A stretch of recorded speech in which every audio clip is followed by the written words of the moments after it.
Today we're going to check out the Phoenix Reptile Expo 2024. And yeah, you can follow them on Facebook. It was at the Mesa Convention Center, and ZoomEd's a major sponsor. And they gave out that cool patch to, I don't remember, the first 50, 100 people each day. I came day 2 and was fortunate that Jessica gave me one. And I got an elusive picture of Drew Reinhardt, one of the owners of the Reptile Expo. I was also fortunate that they allowed me to enter early so I could take some pictures of some of the animals before all the crowds arrived. And I was told on Saturday the first people started getting in line at 7:30 for the Reptile Expo that didn't start till 10. On Sunday, the Reptile Expo starts at 11 a.m., and there were people waiting to get in. I've tried to take photos of everyone's banner, but I'm sure I missed a few of the vendors. But there are a lot of vendors of all types and varieties. I thought this was kind of cool. These air plants. People from our dry climates like Arizona are always fascinated to see them. But there are a lot of great plants for terrariums and keep your reptiles happy. James and Drew conduct 2 reptile expos a year, one in April and the other in November. The November Reptile Expo has always been the largest and the best, conducted in conjunction with the Turtle and Tortoise Preservation Group Conference, and auction on Saturday night, and just a lot of fun. And then a couple years ago, they started conducting the April Reptile Expo. I love these young hatchling emerald tree boas and how those colors can vary so drastically. And chameleons have always been a favorite of mine, so I got to include pictures of them as well. Let's check in on a couple of the vendors. Here's one with hogmanay. And what do you call this morph? So this is Candy. So it's a combination of Super Conda and Albino. And Toffee Belly. And Toffee Belly. Yeah. Very cool. They show off the belly.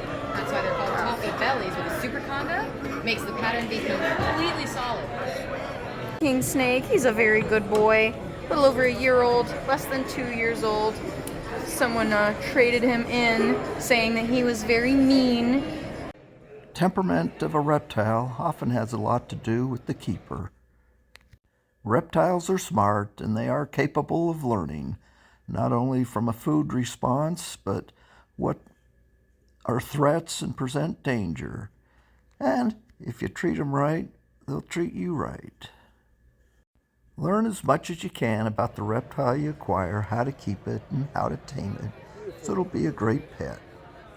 Okay, I am here at the booth of the pet shop with the infamous Vanessa. Most days. Most days? Every day. Every day.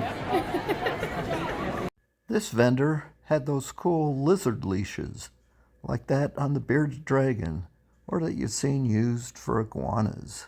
What is this? What kind of snake do we have here? It's a Madagascar tree boa. Look at the snake, bud. See it? Madagascar tree boa. Spectacular. From Golden Coast Exotics. It can be yours for a mere $2,500. And yes, there's a Expo veterinarian. We'll meet her a little bit later. LL Reptiles, if you need your dubias, they're there as well. Here's just a look at some of the different lizards, geckos, reptiles available. Just too many to really show on a video, but you can see there is quite a variety. Just about anything you want. Again, the cool thing is most of these are all captive born. Baby veiled chameleons. Such as these little veiled chameleons. Love those little guys. And they can be sexed as hatchlings. Now those chameleons with the horns. Very cool. So all different types of chameleons. Very reasonable prices. And if you want to ship your reptile, you can do that and even get a free t-shirt. There's James, one of the other Reptile Expo owners. And USARK had a booth. They fight for the rights of reptile keepers so that we can maintain these snakes that many cities, towns, states try to ban. So an important organization.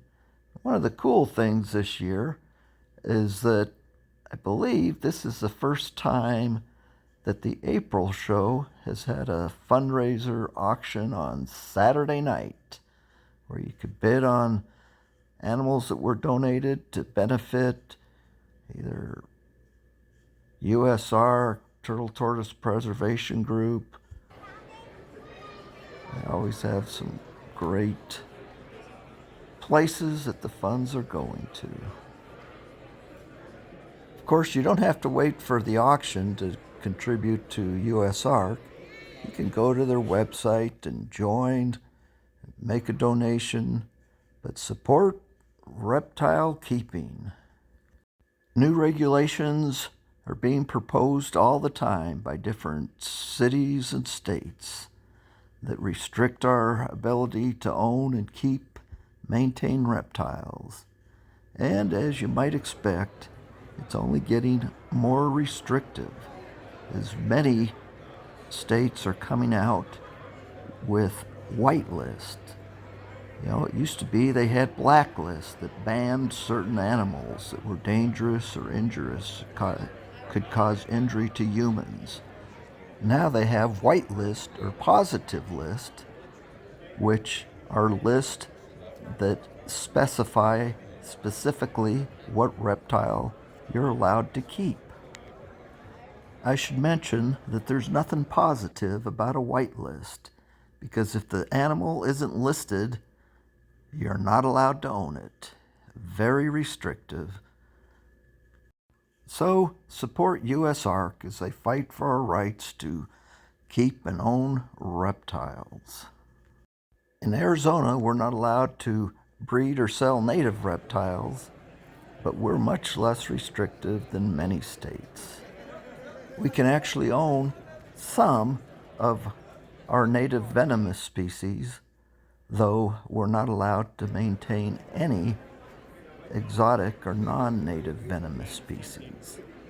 Of course, most of the montane rattlesnakes are protected, as are Gila monsters, and it's illegal to collect them or own them. In Arizona, in other states, they're perfectly legal. It's also illegal in Arizona to own any crocodilians. And that's why at the Reptile Expo you don't see any caimans, alligators, or any venomous reptiles, because they're all illegal to own and sell in Arizona.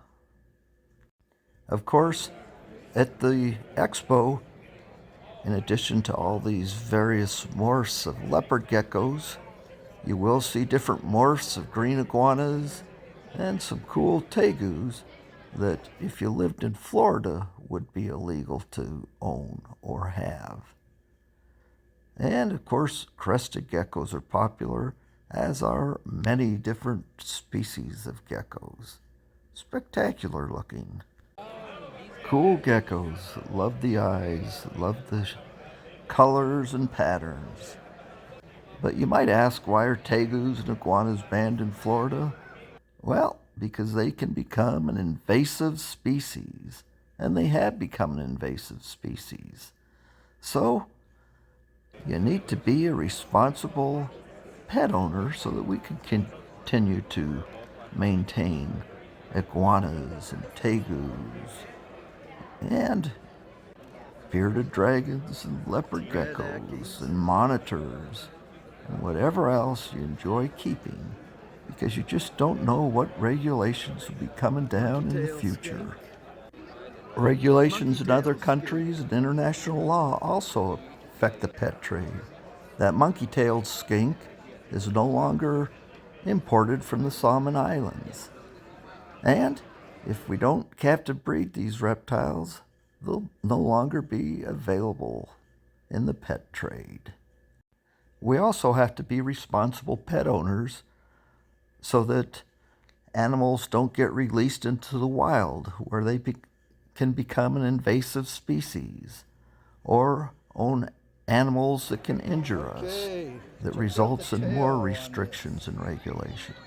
Okay, and tell me what you got here. So it's a Celtic head call albino female.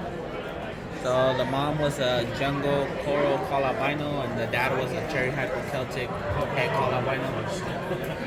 Very cool, very cool. With my lack of knowledge, it just looked like a red-tailed boa constrictor to me. But that's one of the cool things, is how much care, records, and meticulous some of the breeders are in tracking the lineage and what type of animal they've got. Looks like a panther chameleon. Here's a cool panther chameleon. And there's an albino green iguana. The animal rights groups also have a lot of influence over the legislation and what gets passed. If it were up to them, we wouldn't be able to keep any of these reptiles. Or for that matter, even cats or dogs. That's one of the reasons why it's important for us to be responsible pet owners. Every animal abuse case gives them fuel. Every time a reptile gets loose, gives them fuel. Every time there's an article of someone getting bitten by a venomous snake or injured by their python, it's news. And that gives the fuel to the animal rights groups to go to the legislation and enact laws to restrict our rights. Let's check in with Cameron and his wife. You are now on video. What do you have to say? Welcome to Cameron Lamb Exotics. All right. Spectacular tortoises and lizards. Those are stink turtles. Dabra, radiated stars, spotted turtles. Very cool. Yep, quite a variety of turtles and tortoises available. Now let's check in on the Arizona tortoise compound. There's a larger Aldabra and an endangered radiated tortoise. She's taking a video of me taking a video. Absolutely. We are here at the Arizona tortoise compound. And look at this, a bunch of little Aldabras. Spectacular. Bunch of Russian tortoises. Some cherry-head redfoots. Crested geckos.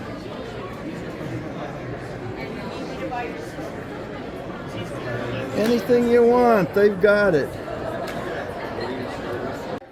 Julian and Andy with Arizona Tortoise Compound breed quite a variety of animals. There's a bakeri, Tenosaur bakeri, geckos. Here's an albino red ear slider. Look at those colors, spectacular looking turtles. I think Julian mainly does the lizards, and Andy mainly does the tortoises. I'm here with Andy, Arizona Tortoise Compound, and the Reptile Show veterinarian. What do you have to say for yourself? All the animals here appear very healthy, They do. She loves radiate. and I love radiated. I just I bought like one. your Aldabra too. Heather's the official veterinarian for the Expo. And here's a hatchling Specs hingeback, leopard tortoise, sulcata, leopard, redfoots, a little bit of everything at the Arizona Tortoise Compound. Looks like a marginated. Looks like a marginated. Let's go back and check out that Specs hingeback. Don't see those all the time, so quite a variety. The Expo has a variety of different vendors, different types of products for your reptile, even rocks for the enclosure. Whatever you want, they've got it. Called an albino snow tiger. Very cool. It always cracks me up, the different names for the various morphs. I think sometimes people just think up as many different names as they can to throw in there, thinking that makes it sound more exotic. 10% off boas, 50% off ball pythons. Come check us out at Tice Reptiles. Very cool. Of course, any cool terrarium should have lots of plants. It helps if you have a poison dart frog or two in there. And there are places to buy plants. Yeah. It's like a hot. It is. It's a Madagascar, so it's one of the biggest. What is it? A Madagascar hog nose. Very cool. Madagascar hognose snake. Yep, if you come to the Expo, you'll see snakes and lizards you've never seen before in your life. And there's the table for the Turtle Tortoise Preservation Group. Come buy a t-shirt. Support the nonprofit. Wood for enclosures. And those, I think, are actually earrings. Jellyfish earrings. But quite a variety of reptiles. Check out these giant geckos. Always spectacular. And a crab. There he is.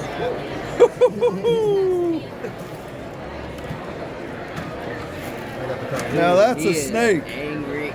That is a snake. Like being looking at me. False water cobra. Wow. How big is that thing? Probably 6 foot maybe. Yeah. Yeah, about that. Big body. Well, thanks for pulling that out. The false water cobra is endemic to South America and is actually rear-fanged. So it does have venom, but typically we consider rear-fanged snakes pretty harmless. Like a king cobra, it will hood up when it feels threatened, and it's also a snake eater, so you don't want to cohabitate them. This is a ZooMed enclosure, and they have care sheets for all your reptiles, and of course you can go online and find any product you need, so check them out. And here's Mike, if you're interested in, reptile encounters, you can schedule him to come out to your birthday party or group. But people are still coming in, even Sunday afternoon. It's hard to see everything in one visit, so as you stroll around, oftentimes due to crowds or whatever, you can't see all the animals you'd like. So typically I go around more than once.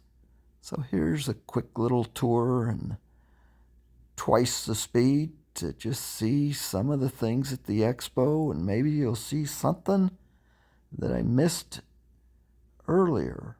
You might even see yourself in the video. There was timberline, superworms, crickets, vendors of all types for food for your reptiles, supplies for your reptiles, and of course, get your reptiles. And there's the veterinarian.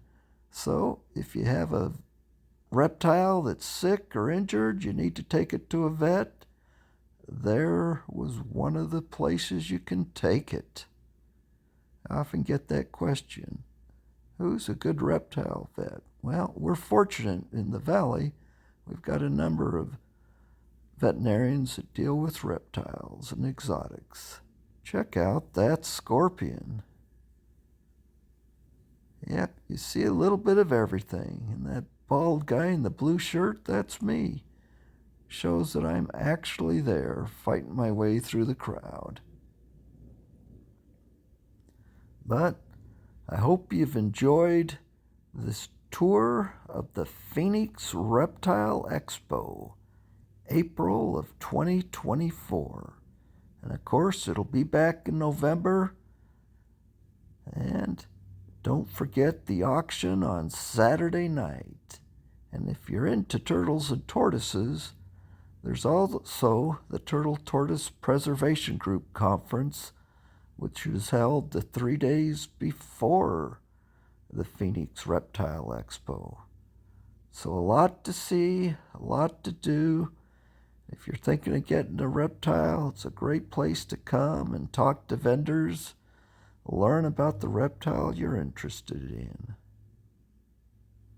You can see that a lot of people are interested in reptiles. You're not alone.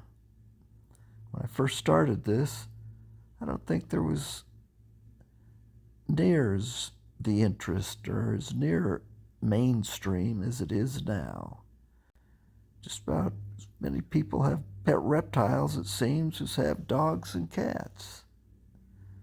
Everyone has at least a leopard gecko or a bearded dragon or something, corn snake, and you can get all those things here, as well as much, much more.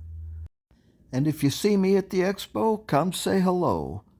I oftentimes forget everyone's name, so you have to introduce yourself to me several times. I'm not actually trying to be antisocial. I'm just socially awkward. But look who's here, speaking of socially awkward. There's Kelly Paul. No, he's actually the life of the party. So when you see me, come say hello. I don't ignore you. Sometimes I just, I'm old and forgetful and forget who I am. It's like I know I've seen you. At any rate, I'm obviously rambling. So I hope you've enjoyed the video and this tour of the Phoenix Reptile Expo. One last visit, and we'll say hello to Joey and his wife Debbie, and then I'm out of the expo. So hope you enjoyed the video. Come back for the next one. Take care.